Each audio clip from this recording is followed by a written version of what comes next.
ఎంత కారం ఎక్కువగా తిన్నా, ఎర్ర కారం బాగా ఇంతంత పోసుకు తిన్నా దానివల్ల బీపీ కానీ, షుగర్ కానీ, గుండె జబ్బులు కానీ, కీళ్ళ నొప్పులు కానీ, చర్మ వ్యాధులు కానీ, మీకు ఏ విధమైన కిడ్నీ జబ్బులు కానీ, లివర్ జబ్బులు కానీ ఏవీ రావు.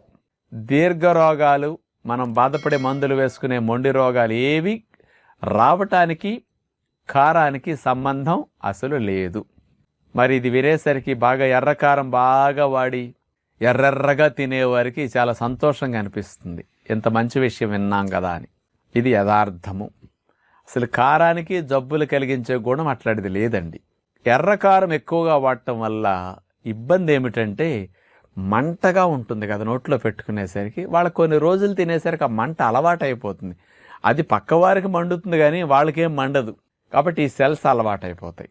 ఏదైనా ఎక్కువైతే తినేటప్పుడు కారానికి నోట్లో లాలాజలం వస్తుంది, కొంచెం కళ్ళమ్మట నీళ్లు, ముక్కమ్మట నీళ్లు కారం